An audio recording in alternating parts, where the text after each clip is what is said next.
Hello बच्चों, आज हम लोग करने वाले हैं मूविंग चार्जेस एंड मैग्नेटिज्म। ये इंपॉर्टेंट क्वेश्चंस है जो आपके लिए सीबीएसई या आईएससी के लिए इम्पॉर्टेंट है। तो अभी कुछ ही दिन बचे हैं एग्ज़ाम में। आज हो गया 29 और कुछ दिनों के बाद आपके एग्ज़ाम्स होंगे, यानी कि 4 मार्च। तो बच्चों, आपके लिए मैं इंपॉर्टेंट क्वेश्चन लाया हूँ ताकि आप इसको देखो, सीखो। अगर आपको आता है तो रिवीजन हो जाएगा, और अगर नहीं आता है तो इंपॉर्टेंट पॉइंट समझ के आप इसको कहीं पे हाईलाइट करो, ऐड करो अपने नोट्स में। और कोशिश करो कि क्वेश्चन को देखते ही पहले खुद से ट्राई करो, वीडियो को पॉज करके।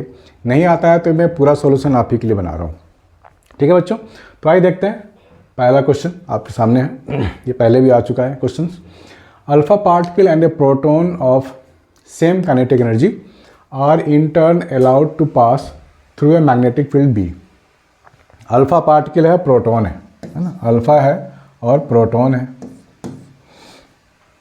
तो प्रोटॉन और अल्फा पार्टिकल के कुछ रिलेशंस है जो हमारे को मालूम होने चाहिए। कौन कौन से रिलेशन मालूम होने चाहिए कि इसके मास अगर m लेंगे तो अल्फा के जो मास होंगे वो 4m लेंगे। यहाँ पे चार्ज अगर q लेंगे तो इसके लिए 2q लेंगे। तो ये रिलेशन आपको मालूम होने चाहिए पहले से, नहीं तो आप क्वेश्चंस में लिख नहीं पाएंगे। और एग्ज़ाम में बहुत सारे बच्चे ये रिलेशन याद नहीं रख पाते हैं, भूल चुके होते हैं। तो ये पहले हमारे को पता होना चाहिए। Acting normal to the direction of the magnetic field, यानी कि जो आपको वेलोसिटी इम्पार्ट की गई है ना, वो नॉर्मल है, मतलब परपेंडिकुलर है। ऐसा आपके पास एक तरफ वेलोसिटी है, एक तरफ मैग्नेटिक फील्ड है, और ये परपेंडिकुलर है। तो जहाँ भी परपेंडिकुलर होगा वेलोसिटी या मैग्नेटिक फील्ड, वहाँ पर क्या होगा, सर्कुलर मोशन होगा। तो हम लोगों ने क्या लिखा हुआ है पहले से, P Q V is equal to M V square by R. ये तो हम लोगों ने किया हुआ है बहुत बार। आपको बोला गया है calculate the ratio of radii of the circular path, है ना। चार्ज डेविएट होता है और सर्कुलर पाथ में घूमने लगता है। तो यहाँ से आपको रेडियस का फॉर्मूला बनता है M V upon B Q, ये बनता है। इस फॉर्मूले को 2 बार आप लगाओगे, एक बार प्रोटॉन के लिए और एक बार अल्फा पार्टिकल के लिए। तो आप लिखोगे रेडियस ऑफ प्रोटॉन, यानी कि मास of proton, velocity of proton, B charge of proton, यही तो लिखोगे। और दूसरी बार में अल्फा पार्टिकल के लिए लिखोगे तो मास ऑफ प्रोटॉन अगर आप m लेते हो तो ये 4m लेना पड़ेगा। तो हमने यहाँ mp लिया है तो ये 4 टाइम्स mp लेना पड़ेगा, है ना। सेम काइनेटिक एनर्जी बोला गया है, ध्यान से देखना। यानी कि kinetic energy of alpha is equal to kinetic energy of proton, यानी कि half mass of alpha into velocity of alpha का स्क्वायर, ठीक है ना। Half mass of proton velocity of proton का स्क्वायर। इसका हम m लेंगे तो यहाँ पर 4m लेना पड़ेगा, 4 टाइम्स होता है। तो हाफ हाफ तो गया आपका, mm भी गया, तो यहाँ पे मिल जाएगा 2v alpha is equal to vp। ये एक रिलेशन आपको मिल गया जो यहाँ पे काम आने वाला है। चलो 4mp vp upon b। Charge में क्या लिखूंगा, यहाँ चार्ज किया हुआ है तो ये ट्वाइस हो जाता है। यहाँ चार्ज ऑफ प्रोटॉन है तो twice of charge of proton आपको ऐसे लेना पड़ेगा। आपको बोला गया है रेशियो, अल्फा और प्रोटॉन का रेशियो, यानी कि आपको फाइंड करनी है R alpha upon R proton, ये आपको फाइंड करनी है। तो दिस डिवाइड बाय दिस कर देंगे तो काम हो जाएगा अपना। कर दें, चलो कर देते हैं। इसे हटा देता हूँ मैं, इसकी ज़रूरत नहीं है। 2v अल्फ़ा इसकी ज़रूरत है, 2v alpha is equal to vp, ठीक है ना। क्या ज़रूरत है, 2v alpha is equal to vp, इसकी ज़रूरत है मुझे। तो मैं क्या करूँगा, इसे हटा दूँगा और यहाँ पे लगा दूँगा। अब मैं इसको डिवाइड करने वाला हूँ, तो r अल्फ़ा अपन r प्रोटॉन। जब हम डिवाइड करेंगे तो यहाँ पे आप देख लो, ये 2 कट जाएगा, ये 2mp vp upon b qp, वो डिनोमिनेटर में आएगा। तो mp vp divide by b qp, ये लिख सकते हैं हम लोग। तो mp vp b qp गया, सिर्फ 2 बच गया हमारा, ठीक है। vp और vp, सॉरी ये v अल्फ़ा होगा, ये v अल्फ़ा होगा और ये v अल्फ़ा होगा। तो सब कुछ कटने के बाद क्या मिलेगा आपको, आपको मिल जाएगा 2 times V alpha upon V P, और V alpha by V P मुझे क्या मिलेगा, 1/2। V alpha by V P मुझे क्या मिलेगा, 1/2। तो ये जो रेशियो है आपको 1 मिल गया, ठीक है, ये रेशियो आपको क्या मिल गया, 1, है ना। आसान क्वेश्चन, बस कुछ फॉर्मूले की बात है और थोड़ी सी पेशेंस के साथ सॉल्व करने की बात है, सब कुछ आपको आंसर मिल जाता है। दूसरा है question number, next second number, galvanometer has a resistance of 15 ohm and the meter shows full scale deflection for a current of 4 milliampere। थोड़ा यूनिट का आप ध्यान रखना बच्चों एग्जाम में। How will you convert it into an ammeter of range 0 to 6 ampere.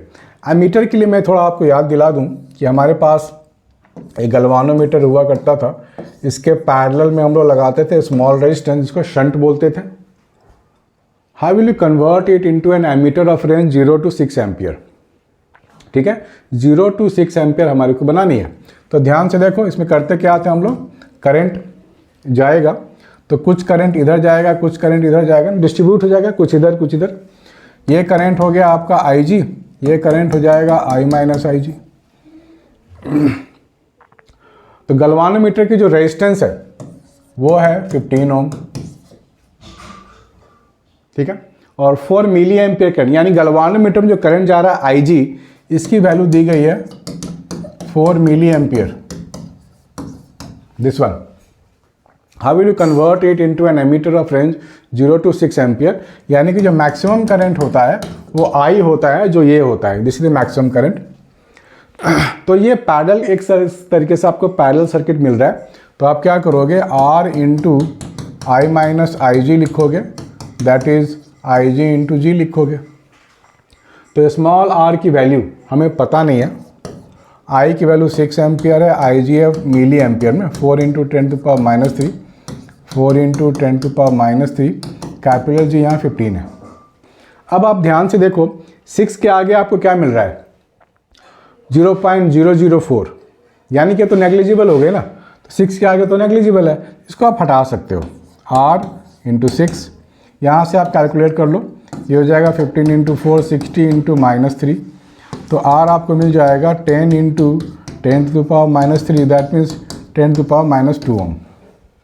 यानी कि by using this resistance, यानी कि 10 to power minus 2 ohm in parallel, we can convert this galvanometer into ammeter, ठीक है ना। यही आपका पूरा क्वेश्चन का सॉल्यूशन है। आगे बढ़ते हैं थोड़ा। ये भी एक क्वेश्चन है, पहले आप लोग वीडियो को पॉज करो और खुद से ट्राई करो, क्या देखो कर पाते हो, उसके बाद वीडियो सॉल्यूशन तो है ही आपके लिए। हाँ बच्चों, ये जो क्वेश्चन है आपके सामने, ये 3 वायर दिए गए हैं ना, 1 2 3 straight wires carrying current I 3I 4I, ठीक है ना। फिगर शोज 3 इनफाइनाइटली लॉन्ग, देखो साफ साफ लिखा हुआ है ना, infinitely long straight parallel current carrying conductors, find the magnitude and direction of the net magnetic field at point A on the conductor 1। यहाँ पे एक पॉइंट A दिया गया है, उस पॉइंट पे आपको फाइंड करनी है टोटल मैग्नेटिक फील्ड।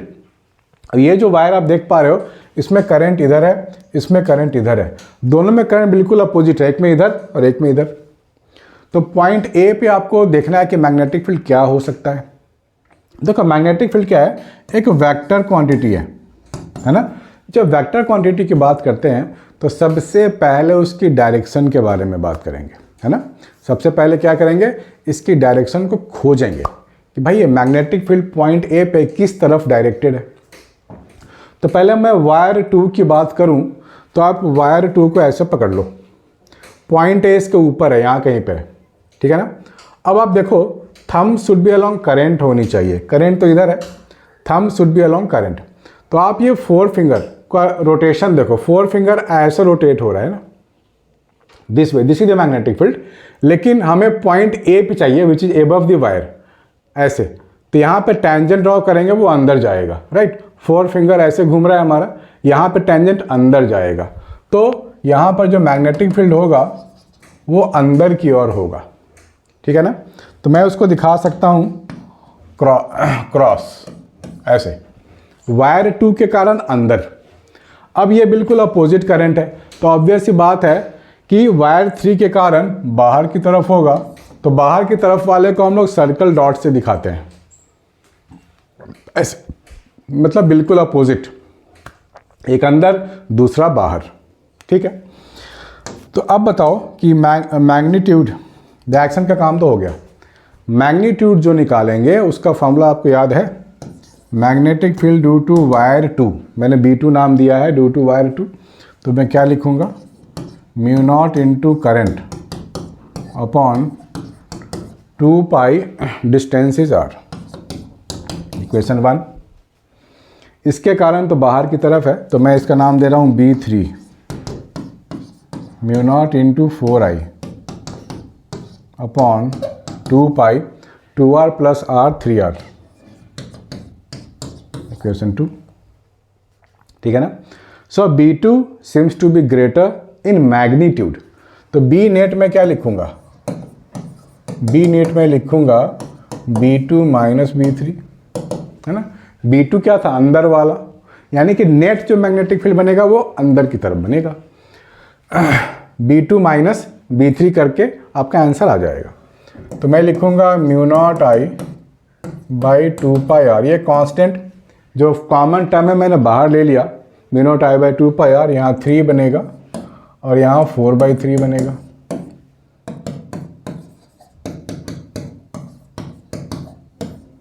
ये हो जाएगा 9 माइनस 4, 5/3। तो ये हमारे को आंसर मिल गया, टोटल नेट मैग्नेटिक फील्ड, ठीक है। मैग्नेटिक फोर्स ऑन कंडक्टर 2, ये आपको फाइंड करनी है। पहला काम तो हम लोगों ने कर लिया।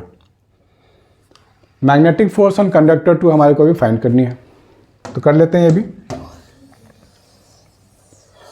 ठीक है ना, ये भी कर लेते हैं। देखो फोर्स बिटवीन 2 पैरेलल वायर्स, ये भी हम लोगों ने किया हुआ है फार्मूला, तो उस फार्मूले का इस्तेमाल कर लो आप। तो सेम करंट वाले अट्रैक्ट करते हैं, ये तो हमें मालूम है। तो यहाँ पे क्या होगा कि जो वायर 1 है वो वायर 2 को अपनी तरफ अट्रैक्ट करेगा।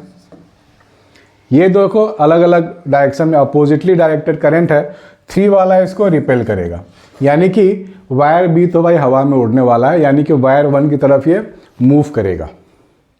So magnetic field force due to wire 1 on wire 2 जो हम लोग निकालेंगे, तो क्या लिखेंगे, mu naught current 1 into current 2 upon 2 pi into distance, this one, mu naught I1 I2, length तो 1 मीटर ले सकते हैं हम लोग, लेंथ 1 मीटर ले लो, क्योंकि फोर्स पर मीटर आपको निकल के आ जाएगा। Mu naught I1 I2 length upon 2 पाई r, तो लेंथ हमने 1 मीटर ले लिया है, ये डिस्टेंस r है, दिस इज फोर्स 1 2। तो फोर्स 1 2 ऊपर है, फोर्स ऑन वायर, फोर्स 2 1 लिख दो इसको आप फोर्स 2 1 लिखो, force on wire 2 due to 1 and force on wire 2 due to 3, तो हो जाएगा mu naught current 1 current 2 upon 2 pi distance, यानी कि 2r, दिस वन। अब इन दोनों फोर्स की डायरेक्शन सेम है, तो आपको ऐड करनी पड़ेगी।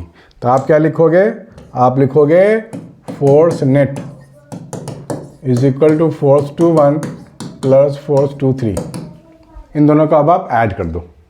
तो ऐड कैसे करेंगे, mu naught I square by 2 pi R common ले लो, mu naught I square by 2 pi R common ले लो, तो यहाँ 3 बचेगा और यहाँ क्या बचेगा, ये 2 2 कट जाएगा, तो यहाँ 6 बचेगा, 6, ये हो जाएगा 9 times mu naught I square by 2 pi R, this is the net force. Exam में आप यूनिट नहीं भूलना, वरना मार्क्स कट हो जाएंगे, ठीक है बच्चों। तो इस तरीके से आप क्वेश्चन को सॉल्व कर सकते हो।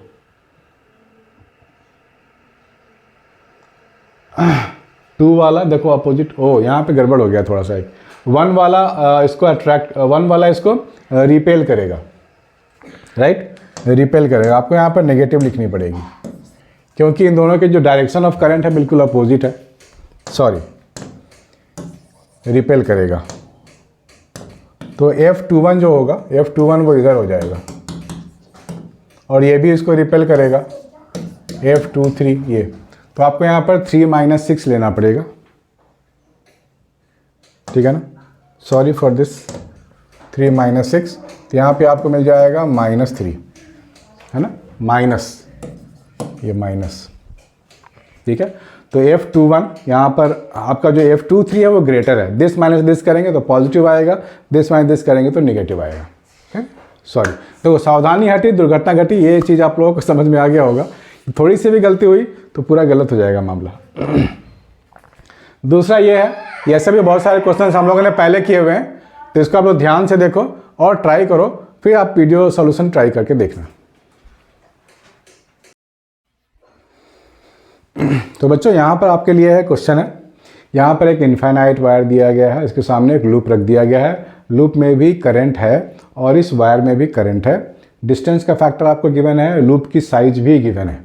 आपको बोला गया है कि रिजल्टेंट मैग्नेटिक फोर्स निकालिए, टॉर्क निकालिए if any acting on this loop, ठीक है ना। तो हम लोगों ने पहले भी किया हुआ है कि चलो square loop of side 5 centimetre आपके पास, carrying a current of 0.2 ampere in the clockwise direction is placed at a distance of 10 centimeter from an infinitely long wire carrying a current of 1 ampere as shown. Calculate the resultant magnetic force, ठीक है। तो अभी हम लोगों ने देखा कि current की डायरेक्शन सेम है तो अट्रैक्टिव फोर्स, राइट, इसको F1 नाम दे दो। और इन दोनों को आप देख पा रहे हो, ये वाला साइड और ये वाला साइड अपोजिट है करंट्स, तो डिफ्लेक्टिंग, है ना, रिपेल वाला फोर्स लगेगा। और ये दोनों this two wires are placed identically, तो इस पर फोर्स जो लगेगा ऊपर नीचे ये कैंसिल हो जाएंगे एक दूसरे को। तो आपको बस F1 F2 फाइंड करनी है और F नेट जो आपको मिलेगा वो मिल जाएगा F1 - F2। This is the net force we are targeting. तो सबसे पहले आप F1 फाइंड करोगे। F1 आप क्या लिखोगे, μ0 I 1 एम्पियर है और यहाँ 0.2 एम्पियर है, तो I1 I2 लिखोगे आप, ठीक है ना। आप क्या लिखोगे, 1 एम्पियर, 0.2 एम्पियर और लेंथ 5 सेंटीमीटर है, तो 5 × 10⁻²/2 पाई, डिस्टेंस 10 सेंटीमीटर का मतलब हो गया 0.1 मीटर। ये F1 मिल गया आपको। Similarly you can find F2 here. F2 कैसे फाइंड करेंगे, μ0 1 0.2 5 × 10⁻²। देखो ऊपर का सारा फैक्टर तो सेम है, लेकिन ये डिस्टेंस आपको लेना पड़ेगा 10 + 5 15 सेंटीमीटर ना, 10 + 5 15 सेंटीमीटर। सो 2 पाई × 15 सेंटीमीटर का मतलब 0.15 metre. Now F1 is bigger, तो आप लिखोगे F नेट F1 - F2, ठीक है। तो यहाँ पर कॉमन फैक्टर को है उसको आप बाहर निकाल लो, μ0 0.2 × 5 1 हो जाता है, 10⁻² बाहर आ गया, 2 पाई भी बाहर आ गया, ये हो जाएगा 1/0.1 -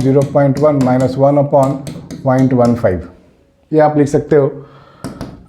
μ0 की वैल्यू हमें मालूम है सबको, μ0 की वैल्यू क्या होती है, 4 पाई × 10⁻⁻7, ठीक है ना, नीचे 2 पाई है। यहाँ पे आपको सॉल्व करनी है, 0.15 -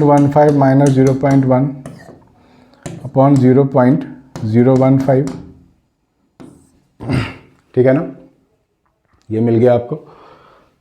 तो ये आपको मिल जाएगा 2 × 10⁻⁻9, ठीक है। तो ये आपको क्या मिलेगा, 0.05 0.015 हो गया ना। तो यहाँ से इसको मल्टीप्लाई अगर आप कर देते हो तो 0.1 × 10⁻⁻9, ये 15 × 10⁻³ ये मिल रहा है आपको। तो यहाँ से पॉइंट हटेगा तो ये -2 बन जाएगा। सो 1/15 × 10⁻⁻7 ये आपको न्यूटन में फोर्स आपको मिल गया, ठीक है बच्चों। इसको नोट कर लो, कुछ क्वेश्चन और है आपके लिए।